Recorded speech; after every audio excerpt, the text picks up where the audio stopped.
오늘 하나님께서 저에게 주신 말씀은 사무엘상 7장 5절에서 11절 구약 성경의 417쪽입니다. 사무엘상 7장 5절에서 11절 구약 성경의 417쪽에 있습니다.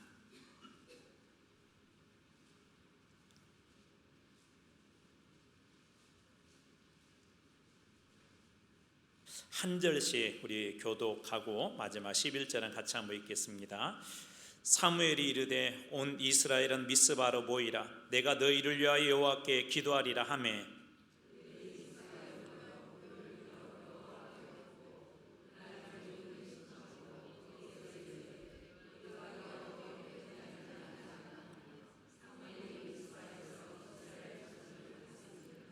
이스라엘 자손이 미스바에 모였다 함을 블레셋 사람들이 듣고 그들의 방백들이 이스라엘을 치러 올라온지라. 이스라엘 자손들이 듣고 블레셋 사람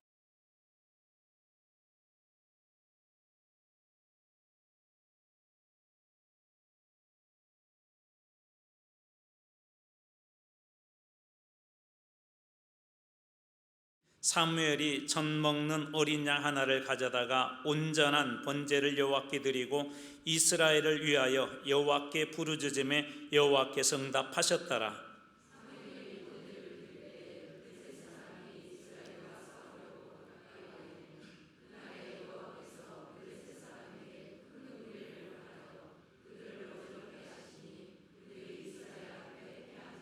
같이 읽습니다. 이스라엘 사람들이 미스바에서 나가서 블레 사람들을 추격하여 벳갈 아래 이르기까지 쳤더라. 아멘. 주님의 이름으로 모두 축복합니다. 오랜만에 같이 이렇게 모이셨죠. 구역 식구들 한번 서로 인사하겠습니다. 반갑습니다. 네, 우리 청년들도 반갑습니다. 네. 자, 오늘은 우리 하나님께 달려 있습니다. 하나님께 달려 있습니다 라는 제목으로 우리 말씀 함께 나누도록 하겠습니다. 키맨이라는 그런 말이 있습니다. 키맨. 이 뜻은 문제 해결이나 의사결정 과정에서 핵심적인 역할을 하는 사람을 키맨이라고 합니다. 키맨. 그러니까 어떤 문제를 해결하는데 아주 핵심적인 그 역할을 하는 사람. 이 단어를 생각하다 문득 어렸을 때 아마 공감이 되는 분도 있을 것이고 공감이 안 되는 분도 계실 터인데 어쩔 수 없습니다. 제가 경험한 것을 좀 이야기를 좀 해야 될 것 같습니다. 어렸을 때 재밌게 보았던 그 만화 영화 두 편을 잠깐 소개하도록 하겠습니다. 혹시 아세요? 네, 아시는 분들 계시는 것 같아요. 하나는 마징가 제트, 하나는 짱가. 마징가 제트 하신 분도 계시네요. 어느 별에서 오셨는지. 네, 마징가 제트하고 짱가. 저 마징가 제트하고 저 짱가 이렇게 하면 노래가 생각이 나는데 제가 한번 옛날 기억을 더듬어서 여러분들에게 한번 가사를 소개하겠습니다. 마징가 제트 가사가 이렇게 시작되더라고요. 기운센 천하장사, 무쇠로 만든 사람, 인조인간 로봇 마징가 제트, 우리를 위해서만 힘을 쓰는 착하니 나타나면 모두 다 벌벌벌 떠네. 무쇠팔 무쇠다리 로켓 주먹, 목숨이 아깝거든 모두 비껴라. 마징가 제트. 멋있는 가사들이 있잖아요. 나타나면 모두 다 덜덜덜 떠네. 목숨이 아깝거든 모두 비껴라. 그때는 이 마징가 제트만 딱 있어도 우리 대한민국이 참 안전했던 것 같습니다. 물론 우리나라를 지켜주지는 않았지만. 또 하나는 그 짱가인데요. 이 짱가 가사가 이렇게 시작합니다. 어디선가 누군가에 무슨 일이 생기면 짜짜짜짜 짱가 엄청난 기운이 야 하고 하는.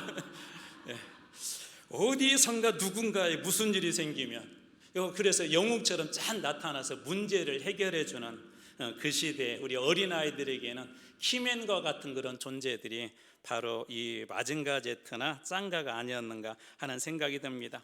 또 조금 자라서는 슈퍼맨이라든지 또 요즘은 아이들은 우리 아이언맨 또 스파이더맨 같은 그런 사람들이 한 시대에 어려운 때에 나타나서 영웅의 역할을 하고 키맨의 역할을 한 것을 우리가 종종 보게 됩니다. 사람들이 힘들고 어려울 때 그런 영웅들을 기대하죠. 정말 힘들고 어려울 때 그런 영웅들이 짠하고 나타나서 문제를 해결해 주기를 사람들이 바란다는 것입니다. 오늘 우리가 읽었던 이 사무엘상은 사사기의 배경에서 이렇게 시작을 하는데요, 이 사사시대가 바로 그런 시대였었습니다. 무엇보다도 신앙의 혼란기였었어요. 여러 가지 혼란들이 있었습니다. 그래서 사사기 하면 이 말씀을 늘 기억하셔야 돼요. 사사기 21장 25절 제가 한번 읽어드리겠습니다. 그때 이스라엘에 왕이 없었으므로 사람이 각기의 자기의 소견에 옳은 대로 행하였더라. 아주 이 사사시대를 표현하는 아주 중요한 문구인데, 이 중에서도 중요한 부분이 어떤 분이냐면 왕이 없었다. 이 단순히 세상의 왕을 이야기하는 것이 아니라 하나님이 왕이신데 하나님이 없었다는 거예요. 하나님 없었으므로 하나님을 제대로 믿지 아니함으로 사람들이 어떻게 했다고요? 자기 소견, 자기 생각대로 그냥 이것이 신앙생활이다, 이것이 삶이다 라고 그렇게 살았다는 것입니다.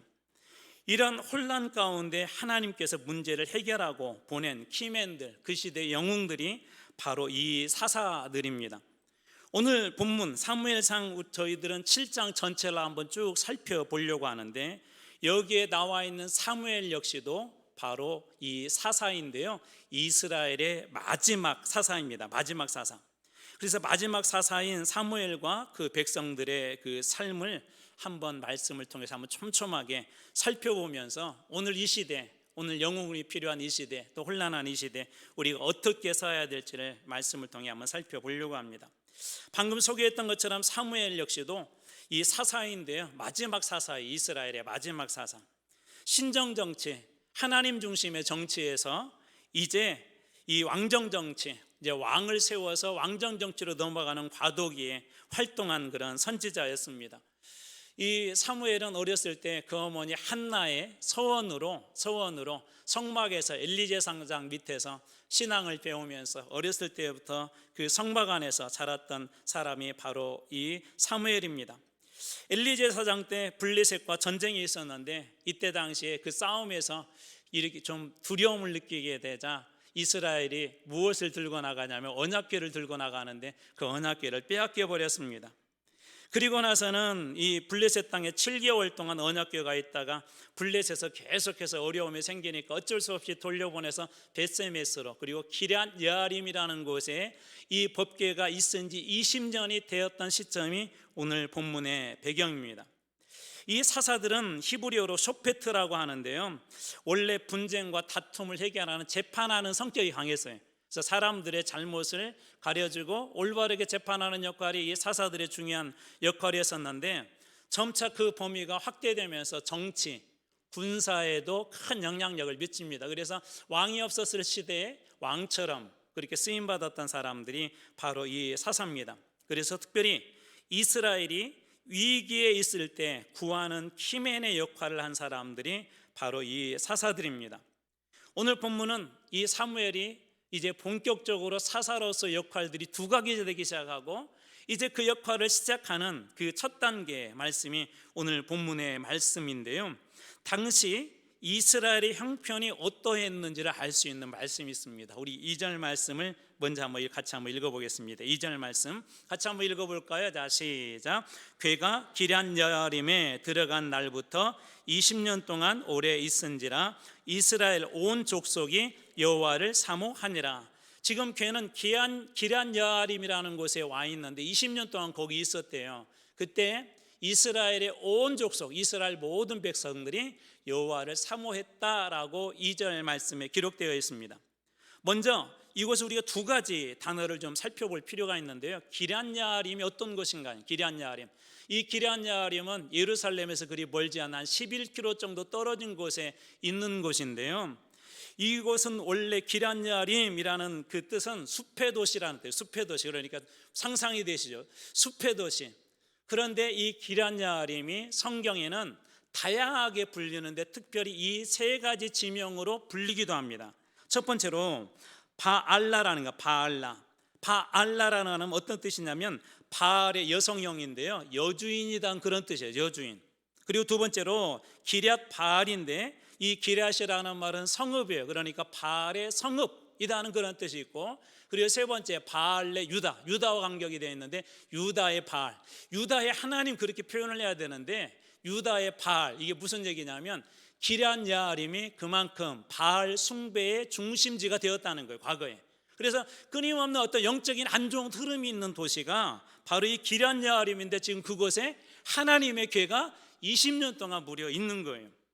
영적으로 바알 숭배 사상이 지배했던 곳이었고, 또 하나 이 기럇 여아림은 지리적으로는 예루살렘에서 멀지 않으면서도 그때 당시에 블레셋이 이스라엘의 땅이었었지만 여전히 영향력을 미치고 있는 곳. 그래서 우리나라로 이야기하자면 저 휴전선 가까이에 있는, 지금은 많이 긴장이 완화됐지만 과거에는 휴전선 가까이에 있는 그런 동네들이 좀 어떤 두려움들이 있었잖아요. 그런 것처럼 그런 도시가 바로 이 기럇 여아림입니다. 군사 정치적으로도 블레셋의 움직임에 민감할 수밖에 없었고 블레셋 때문에 늘 불안했던 그런 도시가 기럇 여아림이에요. 그 다음에 또 하나 여기에서 봐야 될 중요한 단어 하나가 있는데 여호와를 사모했다라는 말입니다. 사모했다. 이 사모했다는 말은 우리가 여러분이 생각하는 그 사모했다는 의미하고는 전혀 다릅니다. 히브리어로 나하라고 하는데요, 원래 뜻은 울부짖다, 슬퍼하다, 애곡하다, 통곡하다라고 이렇게 쓰여요. 그래서 다른 곳에 성경을 이 나하가 쓰인 곳을 찾아보면 예를 들자면 슬픈 노래로, 또 자녀가 이렇게 죽었을 때 통곡하며 라고 쓰는 단어가 이 단어입니다. 그러니까 여호와를 사모했다는 것은 이렇게 번역해 봐도 될 것 같아요.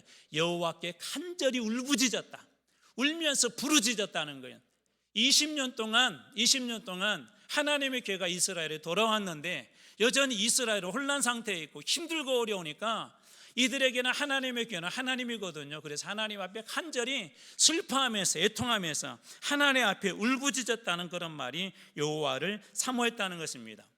또 하나 살펴봐야 될 것이 세 번째로 블레셋이라고 하는 그런 족속인데요, 블레셋은 히브리어로 펠레쉐트라는 거네요. 펠레쉐트, 이건 어떤 뜻이냐면 외국인 혹은 이주민이라는 뜻이 있어요. 그러니까 원래 블레셋 사람들은 거기가 원 본인들의 고향이 아니에요. 여러 가지 설들이 있는데 저 해양 어느 도시에서 이주한 백성들이라고 보통 그렇게 이해하고 있습니다. 그래서 이 펠레시트, 이 블레셋 사람들은 아수르 문서에 의하면 바다를 건너온 민족이라고 이렇게 소개하고 있는데요, 오늘날 팔레스타인이라는 말 여러분 많이 들어보셨죠? 이스라엘과 여전히 지금도 분쟁 관계에 있는 그 팔레스타인의 그 유래가 바로 이 블레셋, 그래서 블레셋 혹은 블레셋 땅이라는 그 이름에서 오늘날의 팔레스타인이 나온 것입니다.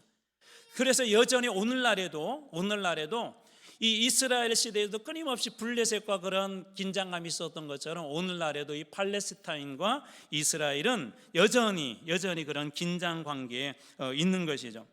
출애굽 당시로부터 사사 시대까지 블레셋은 강력한 힘을 가지고 있어요. 출애굽 시대 때도 그렇고 사사 시대도 또 마찬가지고 계속해서 이 블레셋은 이스라엘을 괴롭히는 가장 위협적인 그런 나라였었습니다.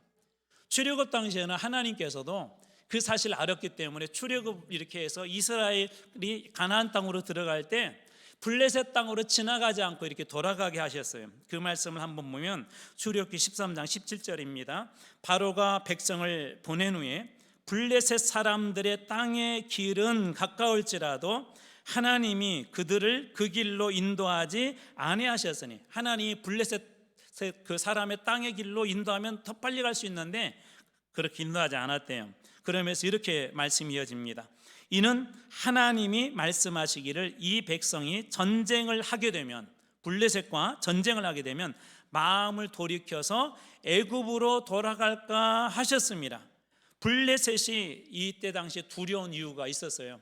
블레셋이 싸움을 잘하기도 하지만 무기가 달랐습니다.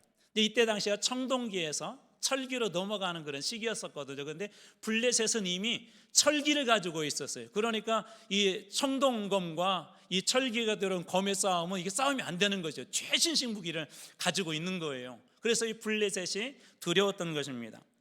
이때 강력한 최신식 무기를 가진 민족을 이긴다는 것은 이스라엘의 힘으로는 절대적으로 불가능한 일이에요. 그래서 블레셋은 늘 그렇게 이스라엘에게 힘든 그리고 위협적인 그런 민족이었습니다. 거기에다가 어떻게 됐다고요? 사울왕 때 언약궤를 빼앗기는 그런 치욕적인 일들도 경험하게 되죠. 그래서 블레셋에서 언약궤가 돌아왔지만 이 기럇 여아림, 이스라엘의 땅이지만 블레셋의 영향력, 블레셋의 영향을 많이 받는 기럇 여아림이 여전히 하나님에게는 있었고, 방금 읽어드렸던 7장 2절에서처럼 압박과 두려움은 이스라엘 백성들로 하여금 슬픔에 젖어서 늘 날마다 하나님 앞에 슬퍼하며 울부짖으며 살려달라고 그렇게 기도할 수밖에 없었던 것입니다. 오늘 본문의 말씀은 오늘 우리들에게도 어떤 하나의 현실을 이렇게 생각나게 합니다. 예수를 믿었지만, 하나님이 정말 우리의 유일한 구원자라고 하지만, 주님께서 전능하신 분이라고 하지만, 우리의 삶 속에 위기가 이렇게 다가올 때마다 사람들이 두려워하고 신앙에 방황을 하는 것들을 종종 보게 됩니다.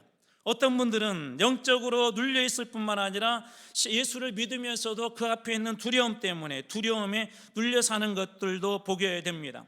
외적으로 또한 싸워야 될 블레셋이 있는 것처럼 외적으로 여전히 우리 눈앞에는 싸워야 될, 그리고 넘어야 될 수많은 그런 일들이 우리 눈앞에 있는 것도 보게 됩니다. 오늘날 우리 교회의 현실도 그렇지 않습니까?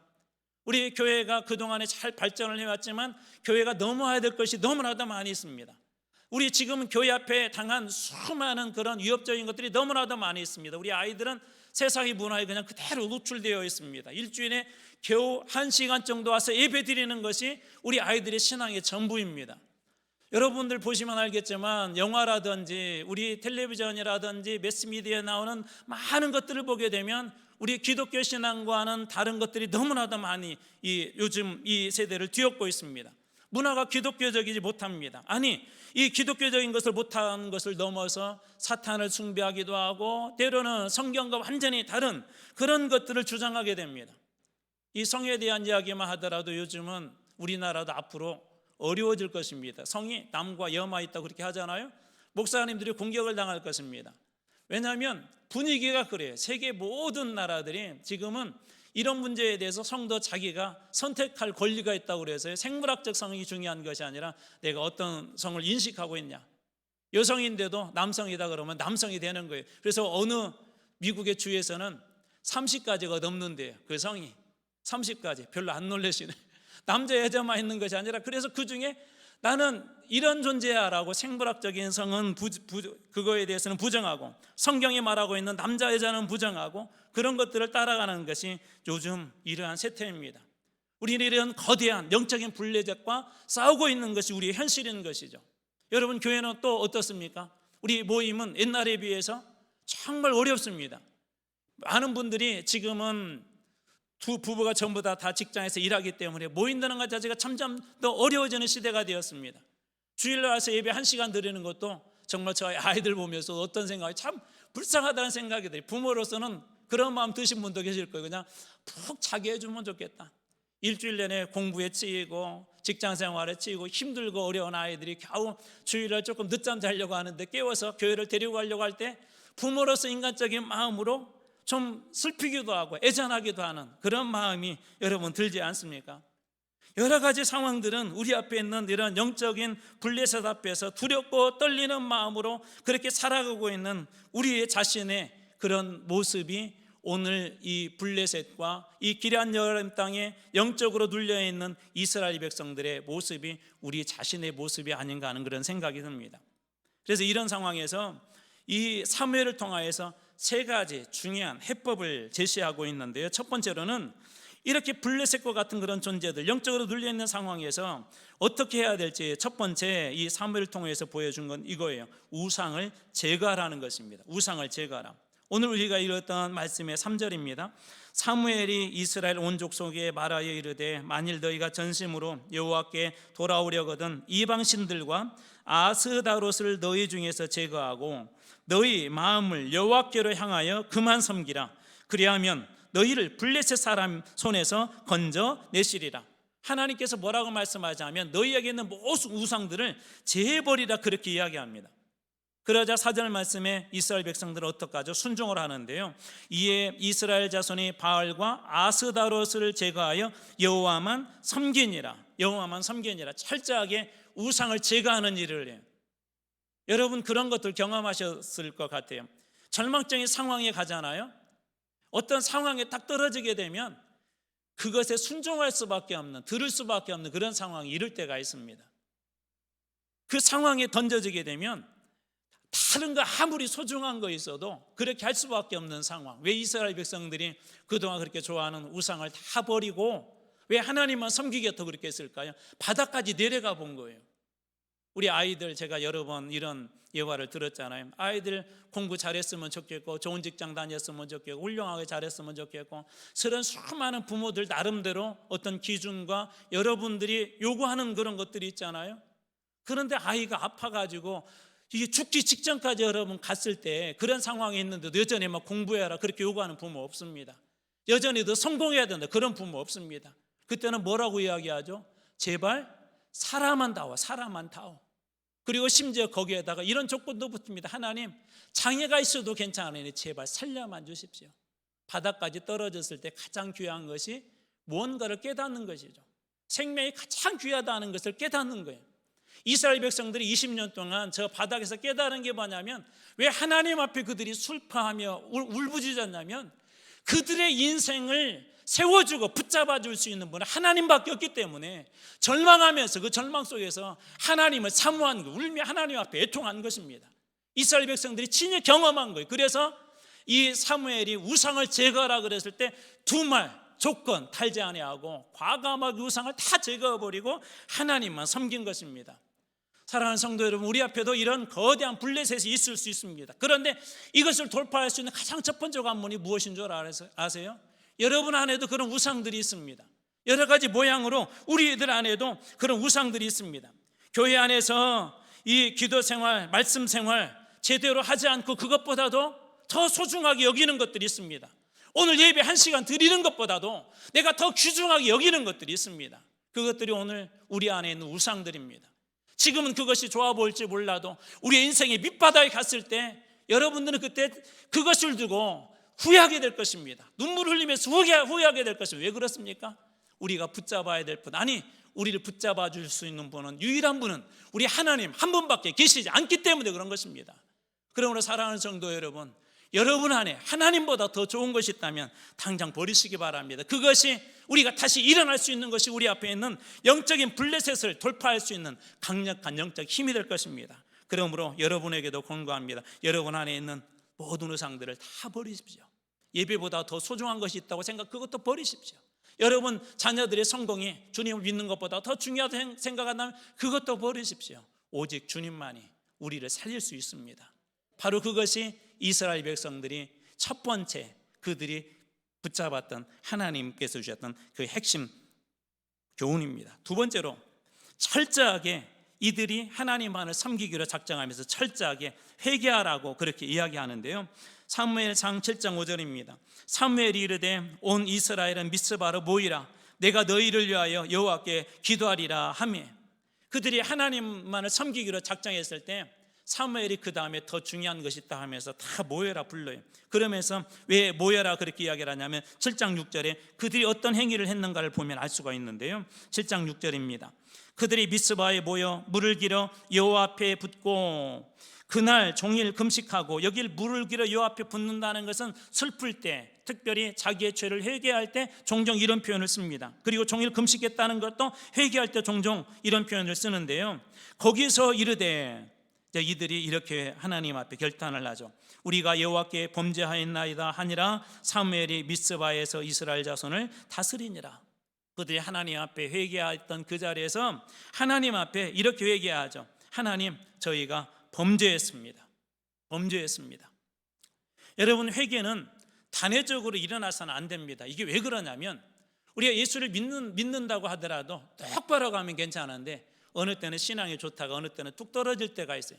어느 때는 예수를 잘 믿고 거룩하게 살다가 어느 순간에 뚝 떨어져서 죄를 지을 때가 있습니다. 그래서 회개라는 것은 단회적이 아니라 사실은 끊임없이 하는 거예요. 끊임없이 그런 잘못이 있을 때마다 하나님 앞에 회개하는 것입니다. 어떤 분들은 이렇게, 예수님께 십자가에서 다 내 죄를 해결해 주셨는데 나는 회개할 필요가 없다. 아닙니다.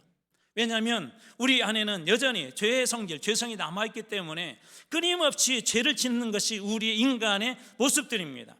그래서 끊임없이 하나님 앞에 우리 자신을 되돌아보고 죄가 있을 때마다 그것을 깨끗하게 청소하는 영적인 회개가 우리들에게 날마다 있어야 합니다.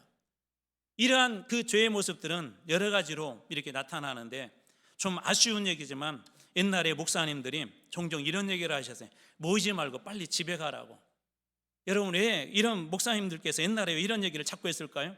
공동체 안에 어떤 죄악들이 있냐면, 우리는 자꾸 모이면 기도하고 예배드리고 누군가가 힘들다는 그런 얘기를 듣고 함께 그 사람 어떻게 섬길까 고민하기보다는 모여서 하게 되면 늘 뭐 어떤 것들을 해요? 흉을 보죠. 누군가를 비판하죠. 교회에 잘못된 것을 끄집어내죠. 여러분, 이스라엘 백성들이 모여서 그거 하려고 모인 것입니까? 이들이 모여서 했던 것은 하나님 앞에 울며 애통하는 일이었었습니다. 하나님 앞에 울며 했던 그런 일들입니다. 유다서에는 이러한 악들을 향하여서 이렇게 경고하고 있는데요, 이 사람들은 분열을 일으키는 자며 유기에 속한 자며 성령이 없는 자네. 무슨 얘기냐면 모여서 그렇게 자꾸 죄악을 꺼내고 누군가를 지적하고, 그런데 이 사람들이 분열을 일으키고 유기에 속한 자다, 그렇게 이야기합니다. 사랑하는 성도 여러분, 저는 여러분들이 모일 때마다 주님의 말씀이 그 자리에 충만해지기를 축복합니다. 여러분, 모일 때마다 주님의 그 따뜻한 그런 사랑들이 여러분 안에 채워지기를 축복합니다. 그래서 그 마음으로 하나님 앞에 이들이 울며 애통했던 것입니다. 여러분, 놀랍게도 누가복음 23장 12절에 보면 헤롯과 빌라도가 그들은 원수 사이였는데 그날은 다정한 사이가 됐대. 무슨 얘기인 줄 아세요? 나쁜 일에는 연합을 잘한다는 거예요. 여러분, 영적인 일에 연합하는 게 얼마나 힘든지 여러분 아실 것입니다. 우리 오늘날 교회가 가장 힘든 게 뭐라고 그랬죠? 예전에는 외적인 공격들이 힘들었지만 지금은 우리 교회 안에 어떤 상황들 때문에 너무나도 힘듭니다. 여러분, 악은 모여서 연합하고 그 악을 위해서 열심히 연합하고 그 일을 위해서 열심을 내는데, 여러분 성도들이 선을 위해서, 그리스도의 복음을 위해서, 하나님의 은혜를 위해서 우리가 함께 그것을 연합하지 않게 된다면 여러분, 교회가 어떻게 흘러가겠습니까? 그렇기 때문에 이 영적인 아름다운 연합에 여러분들이 결코 빠지셔는 안 됩니다. 앞으로 제가 여러분들에게 이건 장담할 수 있을 것 같아요. 앞으로 이런 모임에 여러분 함께 하시지 않는다면 교회 사역에 함께 할 수 없습니다. 이 지도자들이, 교회의 직분자들이 함께 모이자고 하는 자리, 예배의 자리에, 기도의 자리에 있지 않냐면 여러분, 그 사람이 어떻게 영혼을 책임질 수 있겠습니까? 기도하는 자리에 있지 않은데 어떻게 교회를 책임질 수 있겠냐는 것입니다. 하나님 앞에 울부짖지 않은데 어떻게 그 사람이 그 영혼을 책임질 수 있겠습니까? 그러므로 여러분들이 직분자이고 교회에 어떤 일을 맡은 사역자들이라면 여러분, 이 모임에 빠져서는 안 됩니다. 그리고 함께 울며 애통하셔야 합니다. 교회가 힘들고 어려울 때 그 문제를 놓고 하나님 앞에 금식하며 함께 기도하셔야 합니다. 그래야 우리 교회가 살고 우리 신앙이 살고 우리 자녀들이 삽니다. 우리 한국 교회가 어렵고 힘들다고 하지만 저는 이 사무엘의 시대처럼 미스바로 모이라고 할 때 함께 모이고 함께 기도하자고 할 때 기도하는 사람들이 모이기 시작한다면 저는 여전히 한국 교회는, 아니 우리 교회는 희망이 있다고 그렇게 믿습니다. 왜냐하면 성경이 그렇게 보여줬으니까요. 성경의 수많은 역사들이 우리들이 그렇게 보여주지 않았습니까? 그런데 여기 하나 우리들이 주의해서 봐야 될 것이 있습니다. 이런 모임에는 반드시 우리에게 두려움을 줄 영적 존재들이 있다는 것입니다. 사무엘상 7장 7절입니다. 이스라엘 자손이 미스바에 모였다 함을 블레 사람들이 듣고 그들의 방백들이 이스라엘을 치러 올라온지라. 이스라엘 자손들이 듣고 블레셋 사람들을 두려워하여 이스라엘 자손이 모였다 함을 듣고 이제 누가 또 올라와요? 블레셋 사람들이 올라온대요. 여러분, 영적으로 우리가 열심을 내려고 하고 믿음대로 살아가려고 하고 교회가 무엇인가 단합하려고 하면 꼭 이런 사단의 역사들이 있어요. 그것을 무너뜨리려고 하는 역사들이 있습니다. 그것을 넘어뜨리려고 하는 역사들이 있습니다. 늘 그것을 잊으면 안 됩니다. 이들은 항상 교회 회복을 방해하려고 하고, 또 교회가 살면, 기도가 살면, 예배가 살면, 우리의 찬송이 살면 그들이 설 자들이 없기 때문에 이들은 끊임없이 이런 일들을 앞으로도 방해할 것입니다. 그럼에도 불구하고 우리가 끝까지 붙잡아야 될 것, 함께 잘 모이는 것입니다. 그리고 하나님 앞에 늘 우리 자신을 거룩하게 해내는 것입니다. 우리 안에 있는 모든 우리 공동체의 죄악, 방금 읽어드렸던 이스라엘 백성들이 죄에 대한 회개를 할 때 이렇게 회개해요. 우리 가라고, 우리 가. 공동체적인 그런 죄악을 하나님 앞에 회개하지 않습니까? 하나님 앞에 회개할 때 그때 그 교회, 그 인생을 하나님께서 바르게 쓰실 것입니다. 베드로도 보십시오. 주님을 부인하지 않았습니까? 다윗을 보십시오. 그는 가늠한 사람이 아닙니까? 그런데 하나님께서 회개하고 돌이켰을 때 한 사람은 위대한 사도로, 한 사람은 위대한 왕으로 우리 주님께서 그렇게 쓰시지 않습니까? 사랑하는 성도 여러분, 조금 부족해도 괜찮습니다. 우리가 다시 주님 앞에 나가 주님의 이름 붙잡고 주님 앞에 우리가 무릎 꿇게 된다면 주님께서 우리의 회개를 기뻐 받아 주실 것입니다. 그리고 그 사람을 다시 사용하여 주님 나라의 위대한 일꾼들로 주님께서 사용하실 줄로 믿습니다. 그리고 세 번째로 이 개혁했던 중요한 핵심이 뭐였냐면 예배를 회복합니다. 예배. 오늘 우리가 읽었던 말씀의 9절입니다. 사무엘이 젖 먹는 어린 양 하나를 가져다가 온전한 번제로 여호와께 드리고 이스라엘을 위하여 여호와께 부르짖음에 여호와께서 어떻게 하셨다고요? 응답하셨더라. 중요한 문구가 하나가 있어요. 온전한 번제로 여호와께 드렸다. 어떻게 드렸다고요? 온전한 번제로 여호와께 드렸다. 그리고 하나님 앞에 부르짖었대. 그때 하나님 어떻게 하셨어요? 응답하셨다는 거예요. 응답하셨다. 여기 온전한 번제가 보여주는 게 뭐냐면 온전한 예배가 이스라엘 가운데 회복이 되었다는 거예요. 온전한 예배.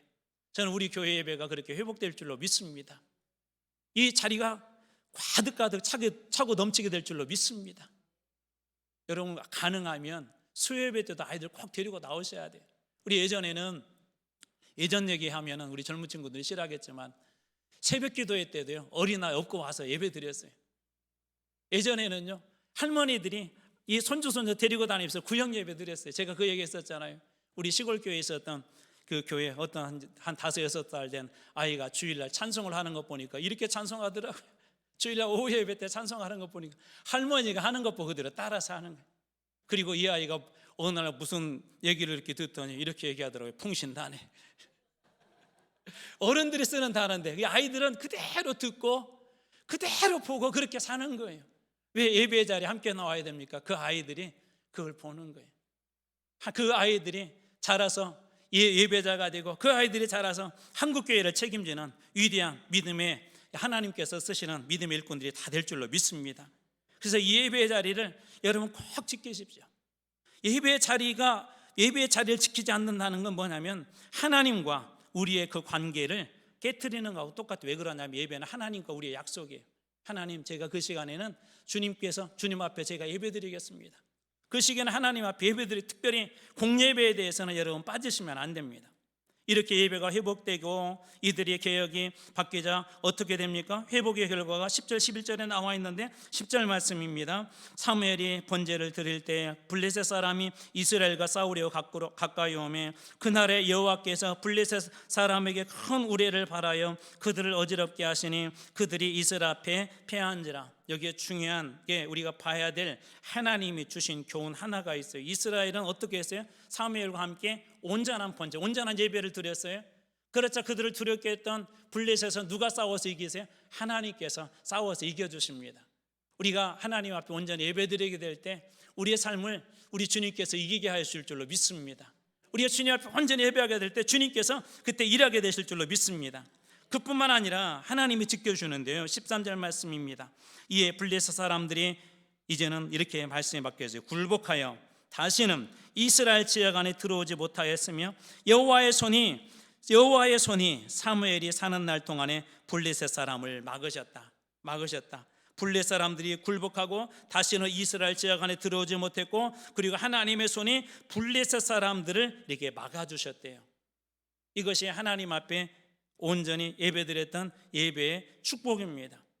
하나님을 우리가 하나님 되게 하면 하나님께서 우리의 인생도 여러분의 인생도 책임져주실 줄로 믿습니다.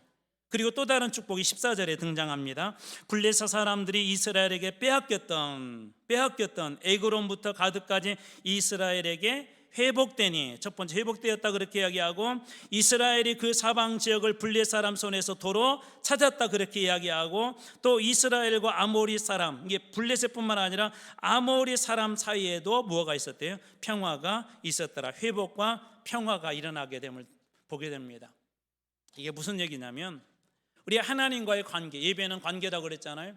하나님과 온전한 예배가 회복이 되면 여러분의 삶의 주변도 그렇게 회복될 줄로 믿습니다.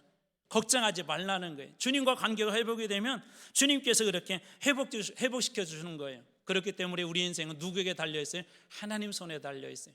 하나님의 손이 막아주셨기 때문에 블레셋에 들어오지 못하고 하나님의 손이 붙잡아 줬기 때문에 이스라엘이 그렇게 회복된 것 아닙니까? 이러한 은혜를 지속시키는 법이 있어요. 지속시키는 법. 그러면 어떻게 이러한 은혜를 지속시킬 수 있을까요? 아브라함에게도 똑같은 말씀이 등장하는데 오늘 17절 말씀입니다. 라마로 돌아왔으니, 이게 사무엘이 돌아왔다는 얘기입니다. 이는 거기에 자기 집이 있음이니라. 거기서도 라마에서도 이스라엘을 다스렸으며 또 거기에서도 이 여호와를 위하여 제단을 쌓았더라. 누구를 위하여 제단을 쌓았다고요?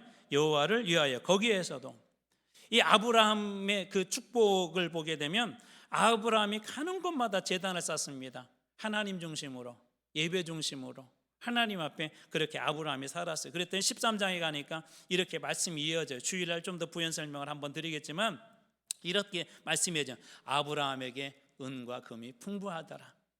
아브라함의 은과 금이 풍부하더라. 하나님께서 이 예배가 회복되니까 그의 삶의 모든 형편까지도 하나님께서 그렇게 책임져 주셨던 것입니다.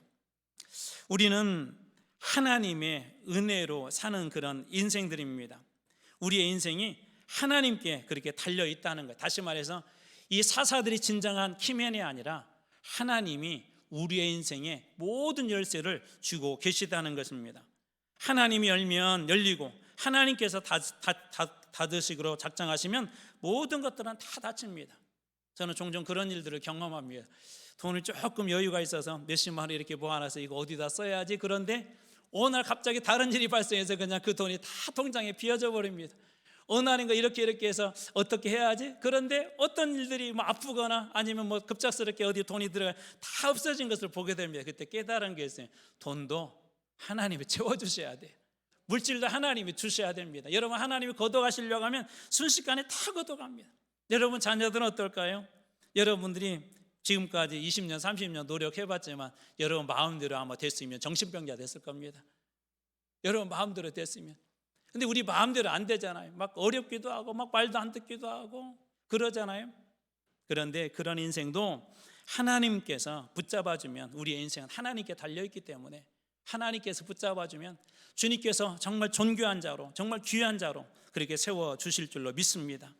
성경은 분명하게 우리들에게 이렇게 이야기합니다. 우리의 인생은 하나님의 손에 달려있다고. 그렇기 때문에 다른 것이 여러분의 인생을 주관하지 않도록 하십시오. 하나님께서 여러분을 붙잡도록 하십시오. 하나님께서 여러분의 인생을 다듬도록 하십시오. 하나님께서 여러분의 인생을 마음껏 축복하도록 하십시오. 그럴 때 여러분의 인생이 하나님께 달려있는 인생이 복되고 축복된 그런 걸음이 다 될 줄로 믿습니다. 새롭게 2학기 시작하면서 우리 구역 예배마다, 우리 구역 모임마다 이러한 은혜들이 있기를 축복합니다. 우리 예배에 모일 때마다 여러분들의 그런 일들이 일어나게 될 줄로 믿습니다. 여러분들의 영적 블레셋들이 물러가고 여러분들을 괴롭혔던 가정마다 또 우리 사람들마다, 우리 믿음의 사람 힘들게 했던 블레셋들이 다 무너지게 될 줄로 믿습니다. 여러분이 회복된 그 예배의 자리에서 하나님께서 붙잡아 하시는 위대한 은혜들을 다 경험하는 우리 구역장님들, 우리 모든 구역원들, 우리 한마음교회 성도들 다 되실 줄로 믿습니다. 기도하겠습니다.